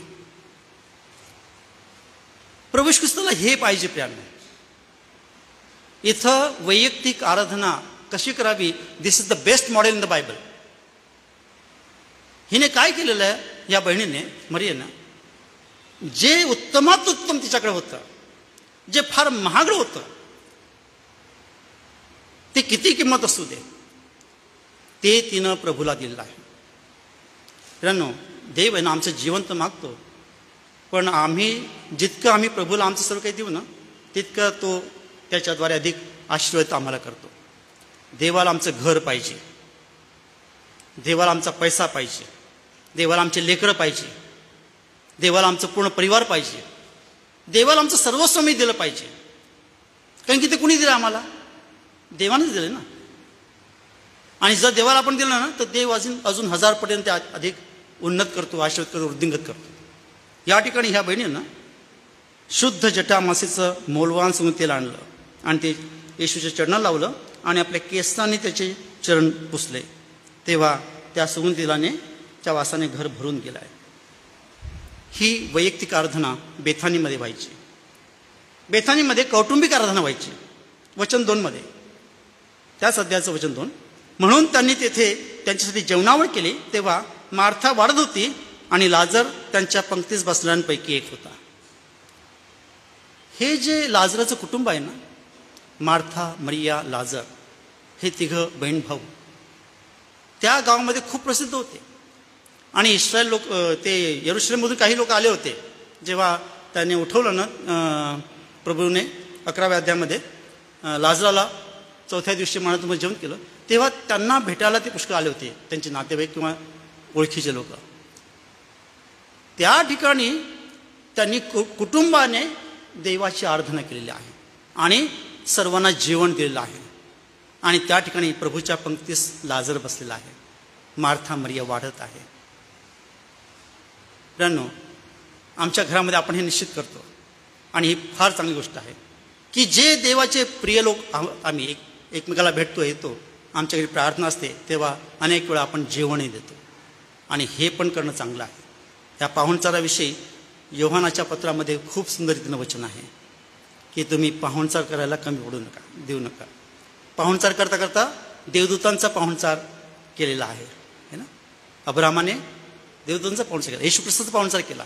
तिथे येशू ख्रिस्त 2 देवदूतांना घेऊन अब्रामाच्या घरी गेलेले होते. पुढे पुष्कळ यहूद्यांनी ह्या बेथानीमध्ये येशू ख्रिस्त विश्वास ठेवला होता. बघा 11वा अध्याय वचन 45 असं लिहिलंय, मरियेकडे आलेल्या यहूद्यांनी येशूने जे केले ते पाहिले आणि त्यांच्यापैकी पुष्कळ जणांनी त्याच्यावर विश्वास ठेवला. बघा, यरूशलेममध्ये या गोष्टी घडत नव्हत्या, त्या बेथानीमध्ये घडत होत्या. तिथं वैयक्तिक आराधना होती, ती कौटुंबिक आराधना होत होती. पुष्कळ लोक त्या ठिकाणी येशू ख्रिस्त विश्वास ठेवत होते आणि म्हणून येशू ख्रिस्त तिथं बेथानीमध्ये आहे. बघा, आणि बेथानीमधून तो स्वर्गामध्ये वर गेलेला आहे. आपण एक वचन वाचूया. लूक याचा अध्याय 24 आणि वचन 50 असं म्हटलंय, नंतर त्याने त्यांना बेथानीपर्यंत बाहेर नेले आणि हात वर करून त्यांना आशीर्वाद दिला. मग असं झाले की तो त्यांना आशीर्वाद देत असताना त्यांच्यापासून वेगळा झाला आणि वर स्वर्गात घेतला गेला. जिथून प्रभू वर गेला ते बेथानी गाव आहे आणि तो पुन्हा तिथं परत येणार आहे आणि त्याचे पाय तिथं त्याच जैतून डोंगर लागणार, कारण की जैतून डोंगराच्या तिथंच उतारावरती बेथानी आहे. प्रभू पुन्हा त्याच ठिकाणी बेथानीला येणार आहे.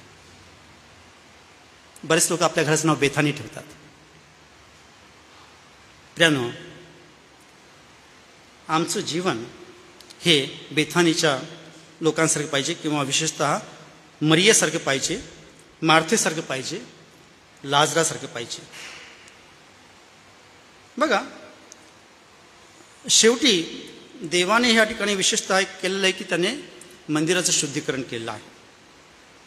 आज आम्हाला 2025 मध्ये ह्या सोमवारी आमचं हृदय शुद्ध आहे का, पवित्र आहे का, आमच्या हृदयातून स्तुती आराधना होत आहे का, आमच्या हृदयातून ख्रिस्ताची सुवार्ता जगाला कळत आहे का, आमच्या आचरणातून ख्रिस्त जगाला दिसत आहे का, हे आज आम्ही आत्मप्रश्न करण्याची गरज आहे.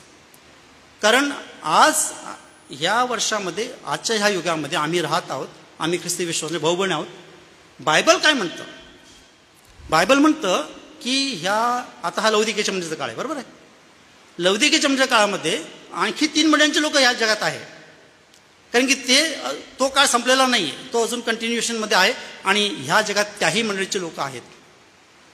आणि प्रगतीच्या पुस्तकामध्ये तुम्ही जर वाचला 3रा अध्याय, तर त्यामध्ये याच्याविषयी विस्तृत लिखाण आहे.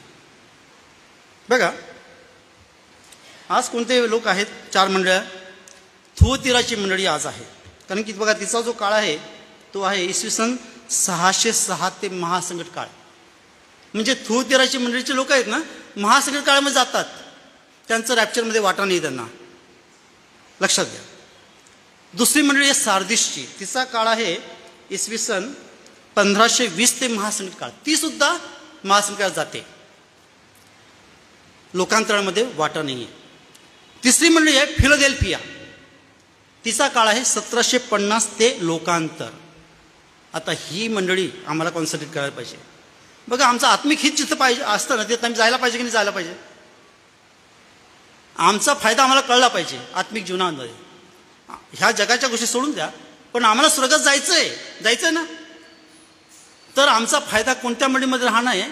मी असं म्हणणार नाही की तुम्ही फिलाडेल्फियाची मंडळी जॉईन करा, मी चुकूनही बोलणार नाही. पण फिलाडेल्फियाच्या बघा, नावामध्ये काही नाही आहे, पण फिलाडेल्फियाच्या मंडळीने जी कृत्य केलेली आहे या जगामध्ये, ती आज तुम्ही आणि मी करावी, ही देवाची इच्छा आहे. आम्ही जिथे आहोत ना, तिथं देवाने आम्हाला बरोबर योग्य रीतीने ठेवलेलं आहे, आणि आम्ही ना फिलाडेल्फियाच्या मंडळीची कृत्य आमच्या जीवनामध्ये करावी, ही देवाची शिकवण आज आम्हाला आहे. आणि चौथी जी मंडळी आहे, इसवी सन 1900 ते महासंकट काळ. बघा, लाउदिकीची मंडळी सुद्धा काय कुठं जाते, महासंकट काळात जाते. फक्त फिलाडेल्फियाची मंडळी ही लोकांतरामध्ये आहे. आता यांच्याविषयी एका शब्दामध्ये सांगायचं तर थुअतिराची मंडळी ही मूर्तीपूजक मंडळी म्हटलेलं आहे तिला. सार्दीसची मंडळी मूर्त मंडळी म्हटलेलं आहे. फिलाडेल्फियाची मंडळी ख्रिस्ताची सुवार्ता गाजवणारी मंडळी म्हटलेलं आहे. आणि लाउदिकीची मंडळी धर्मभ्रष्ट, फक्त लोकांचा मान सन्मान उदो करणारी मंडळी म्हटलेलं आहे. मित्रांनो, ह्या 4 मंडळापैकी 3 मंडळ्या शैतानाच्या महासंकटामध्ये प्रवेश करणार. फक्त एक मंडळी फिलाडेल्फियाच्या मंडळीचं रॅप्चरमध्ये तिला सहभाग आहे, लोकांतरामध्ये तिला भाग आहे. माझं काय होणार? आम्ही प्रत्येकानं हा प्रश्न विचारला पाहिजे स्वतःला की माझं काय होणार, मी लोकांतरामध्ये रॅप्चरमध्ये मला वाटा मिळणार का? पहिली गोष्ट आहे, मी माझं आध्यात्मिक जीवन ख्रिस्ताला फळ देत जगत आहे का? 30%, 60%, 100%.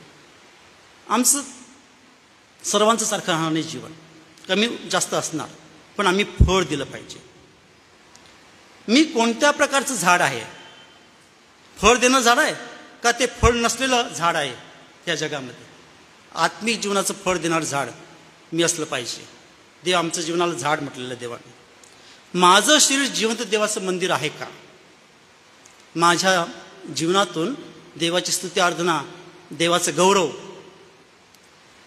कधी कधी आपण बोलणार नाही, पण ते दिसलं पाहिजे इतरांना आपल्या जीवनातून, आपल्या आचरणातून. आमचं आचरण हे 5 शिववर्त, आमचं जीवन 5 शिववर्त लोक पाहतात. जे आम्ही बोलतो ते वागतो का, हे ना, ते लोक तपासतात. माझ्या हृदयातून कसं यज्ञ ओठांचं फळ देवाला अर्पण होत आहे काय? देवाला माझ्या जीवनात वस्ती करावीशी वाटते का? देवाला येरुशलेममध्ये राहावंसं वाटलं नाही, तो कुठं गेला? बेथानेच गेला. देवाला माझ्या हृदयामध्ये, माझ्या जीवनामध्ये राहावंसं वाटतं काय? देवबाप करो, हे वचन प्रभू आमच्यासाठी आशीर्वाद करू. आपण प्रार्थना करू, प्रभूचं सहाय्य आपण मागूया. आमच्या स्वर्गातील थोर गौरवशाली प्रभू परमेश्वर दे बापा, प्रभू आम्ही जसे आहोत तसे तुझ्या पायापाशी येतो. दे बापा, तुझं पवित्र वचन आज तुझ्या आत्म्याच्या प्रेरणेने, तुझ्या सामर्थ्याने बापा तू आम्हाला दिलं आहेस. प्रभू, मी पुष्कळ उन्हा आहे. दे बापा, जे मी करायला पाहिजे ते मी करत नाही, आणि जे करू नये तेच मी करून बसतो, असा मी दुर्भाग्य मनुष्य आहे. ह्या पापिष्ट देहापासून मला कोण सोडवेल? दे बापा, तरीही प्रभू मी जसा आहे तुझ्या पवित्र पायापाशी येतो. आम्ही प्रत्येक भाऊ बहीण दे बापा, आम्ही जसे आहोत तुझ्या पायापाशी आलेलो आहोत. प्रभू दया कर, कृपा कर. दे बापा, ज्या प्रकारे तुझी अपेक्षा आहे की लाउदिकिया फिलाडेल्फियाच्या मंडळीमध्ये जे जगभर मिशनरी सेवा कार्य झालं, मिशनरी चळवळ झाली आणि जगभर सुवार्ता पसरली, प्रभू आजही आम्ही ते कार्य करत राहावं. प्रभू तुझे आभार मानतो, स्तुती करतो की आज सुवार्ता अलायन्स मिशन ह्या चर्चमध्ये जिला सुवार्तेचा ध्यास लागलेला आहे अशा मंडळीमध्ये प्रभू तू आम्हाला ठेवलेला आहेस. ही आमच्यासाठी आनंदाची बातमी आहे. पण खरोखरच बापा मी सुवार्थ सांगत आहे का? माझं जीवन खरोखरच जगाला सुवार्ता दिसत आहे का माझ्या जीवनातून? दे बापा, ह्याचं अंतर्मुख होऊन आत्मप्रश्न करण्याचे बापा तू आम्हा प्रत्येकाला सहाय्य कर. आमचं उणे पण प्रभू तू दूर कर. तुझ्या पवित्र आत्म्याचा अभिषेक आम्हाला पुनश्च कर, आम्हाला पुन्हा आत्म्याने भर. आणि दे बापा, जे आमच्यामधलं उणे पण आहे ते दूर करून आम्हाला तुझ्या इच्छेप्रमाणे जीवन जगण्यासाठी प्रभू तुझी कृपा पुरव. दे बापा, आम्ही सदैव तुला संतुष्ट करत राहावं, तिची हौस आमच्या हृदयामध्ये आम्ही बाळगावी. दे बापा, ह्यासाठी तू आम्हा प्रत्येक भावाला बहिणीला सर्व लहान थोरांना तू सहाय्य करशी प्रार्थना करतो. आमची प्रार्थना स्वर्गातून ऐकलीस, तुझे आभार मानतो. ही प्रार्थना आमचा धन्यता आणणारा प्रभू ख्रिस्त याच्या नावाने मागतो. आमेन.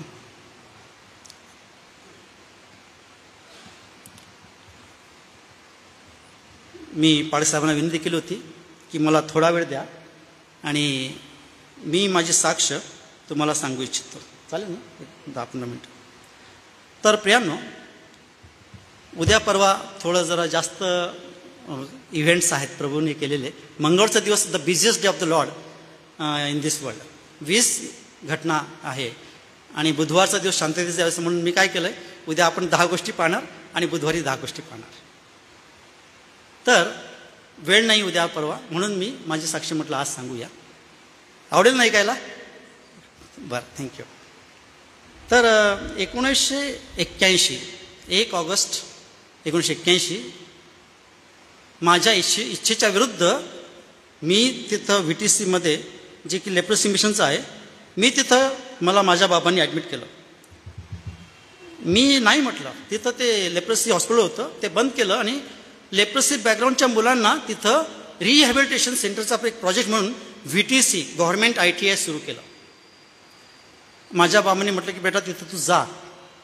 त्याच्या आधी माझी परिस्थिती फार वाईट होती.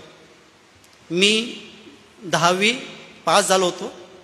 तपोवन अमरावती इथं हॉस्टेलमध्ये राहून माझ्या सरांनीच मला कॉप्या पुरवल्या होत्या इंग्लिशच्या.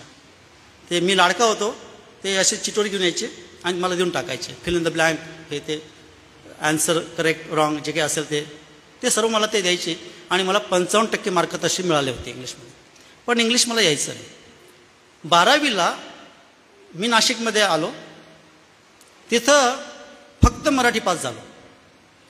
5 विषय मी नापास झालो आणि इंग्रजीमध्ये मला फक्त 7 मार्क पडले आणि तेही इकडे तिकडे पाहून जे काही मिळाले ते. म्हणजे मी इंग्लिशमध्ये 0 होतो.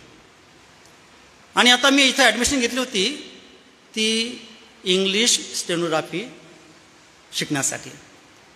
आणि इंग्लिश स्टेनोग्राफी शिकायला इंग्रजी चांगलं पाहिजे. शॉर्टहँडमध्ये जे आहे ते तो टू जो आहे तो TOO2 आहे का TWO2 आहे का TO2 आहे हे समजलं पाहिजे आधी. ऑफ जो आहे, कारण की साईन एकच असायची, OF ऑफ आहे का OFF ऑफ आहे हे कळलं पाहिजे. हे सारखे शब्द जे आहे ना, फोनेटिक वर्ड, हे कळलं पाहिजे. तरच तुम्हाला ते शॉर्टहँडचं लॉंगहँड करता येईल आणि पास होता येईल. आणि तिथं मी फार कच्चा होतो. तिथं ही ख्रिस्ती संस्था होती. मी तिथं बालपणापासून हिंदू म्हणून वाढलो होतो आणि एक चांगला आध्यात्मिक जीवन जगत होतो. मुसलमान आणि ख्रिस्ती लोकांचा द्वेष करणं हे बालपणापासून बाळकडू मला मिळालेले होते. आणि माझा एक समज होता की हे ख्रिश्चन लोकांनी ना आमच्या देशावरती 150 वर्ष राज्य केलं आणि म्हणून हे वाईट लोक आहेत.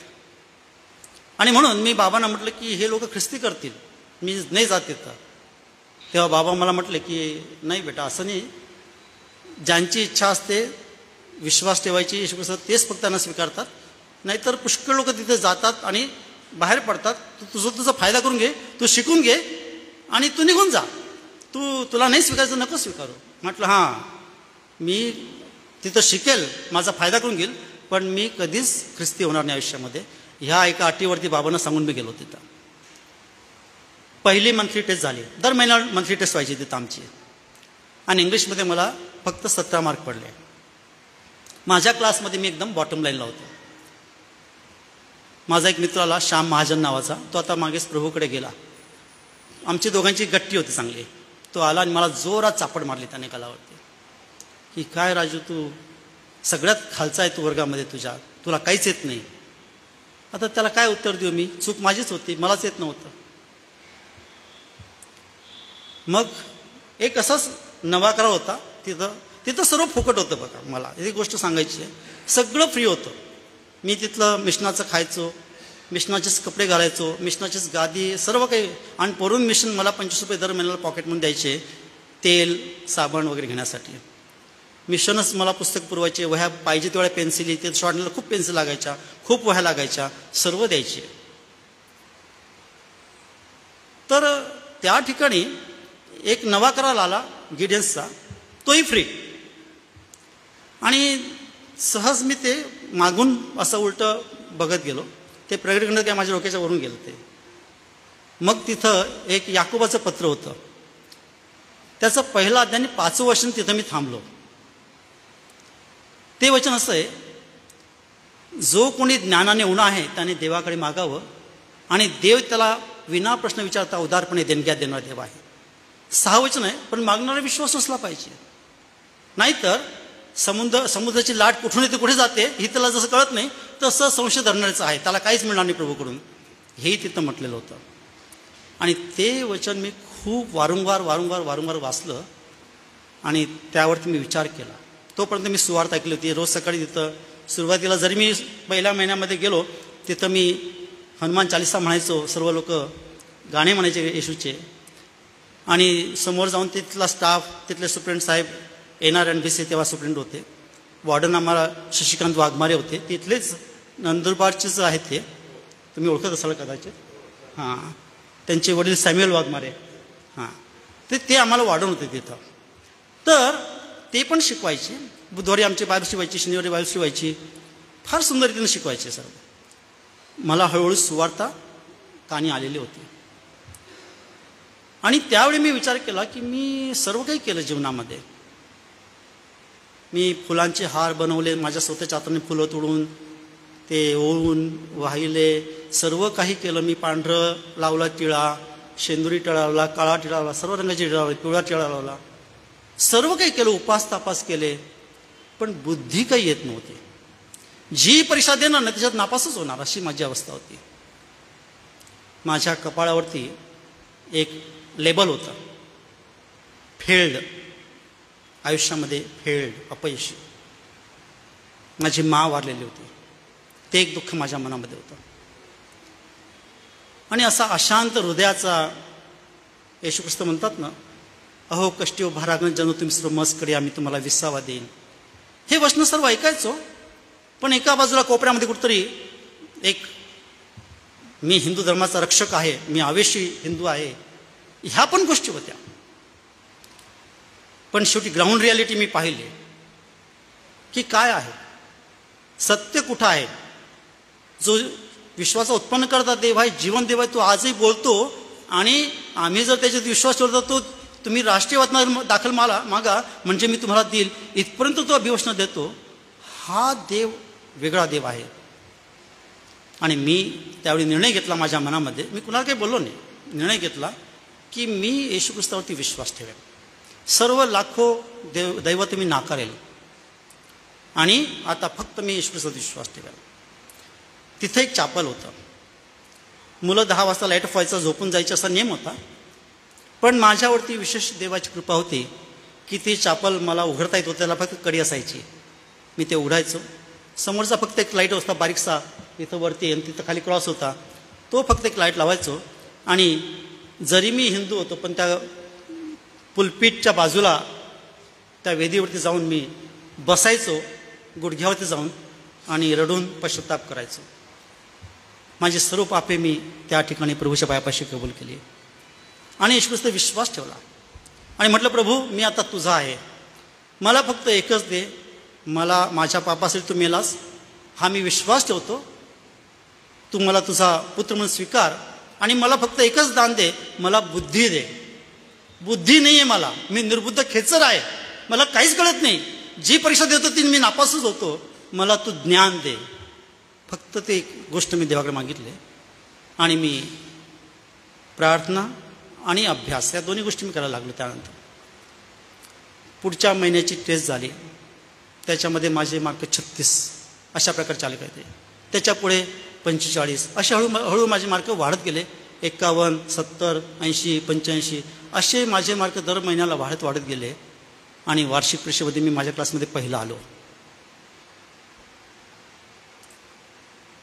हे जे ज्ञान आहे, ही बुद्धी ती मी मिळवलेली नव्हती, ते देवानं मला कृपेनं दिलेली होती. आणि प्रियांनो, त्याच्यानंतर मी जितक्याही परीक्षा दिला, त्याच्यानंतर मग मी लग्न केलं, शॉर्ट हँड झालो, टायपिंग झालं, सर्व काही परीक्षा झाली, कामाला लागलो, लग्न झालं.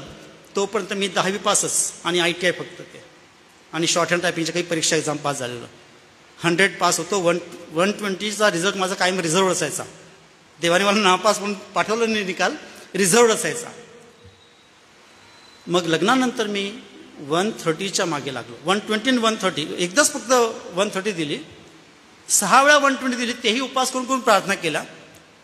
पण 120चा रिझल्ट शेवटी रिझर्वच राहिला आणि 130मध्ये मी पास झालो. देवाने मला काय सांगितलं, तुझ्या अपेक्षेपेक्षा मी तुला अधिक देऊ इच्छितो. नाशिक शहरामध्ये, जिल्ह्यामध्ये 130 कोणीच पास नाही आहे. देवाने मला तिथपर्यंत नेलं. त्यानंतर मी 12वीची एक्झाम दिली, BCom झालो. पुढे कंपनीमध्ये मग काही वर्ष, 10 वर्ष काम केलं BTCमध्ये.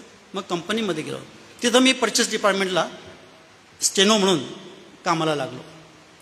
तर तिथं त्यांची रिक्वायरमेंटप्रमाणे मला GDMM हा एक कोर्स आहे, graduate diploma in materials management. पूर्ण कंपन्यांचं मटेरियल कसं मूव्ह होतं त्याच्याविषयीचा तो कोर्स आहे. तो कोर्स मी केला. त्याच्यामध्ये एक इंजिनिअरिंग मॅथ्स नावाचा एक विषय असतो. आता मी खरं म्हणजे कॉमर्स ग्रॅज्युएट होतो, इंजिनिअरिंग मॅथ्सचा माझा काही संबंध नव्हता. त्या विषयासाठी मी एक रमेश नावाचा एक साऊथ इंडियन होता, क्रॉम्प्टन कंपनीमध्ये काम करायचा, आणि अभ्यंकर प्लाझा तिथं एक होतं, तिथं राहायचा. तोही भाड्यानं राहायचा तिथं, आणि मी तिथं जाऊन तो खाटेवर बसायचा, मी ते खाली बसायचो, आणि तो मला ते इंजिनिअरिंग मॅथ्स शिकवायचा, कारण मला काहीच येत नव्हतं. त्यावेळी माझ्यासोबत बऱ्याच कंपन्यांचे मॅनेजर्स, इंजिनियर्स एक्झामला होते, पण फक्त मी एकटा त्या एका विषयामध्ये पास झालो, इंजिनिअरिंग मॅथ्समध्ये. बघा, देवाने त्याचं गौरव मस्त पामराच्याद्वारे कशा प्रकारे करून घेतला. जेव्हा डिग्री देण्याचा वेळ आला तेव्हा माझे मॅनेजर पण तिथं होते, कारण की ते पण IIMM संस्था आहे ती, त्याचे ते तिथल्या लोकल ब्रांचचे ऑफिस बेरर होते. फक्त मी एकटा त्या बॅचमध्ये होतो.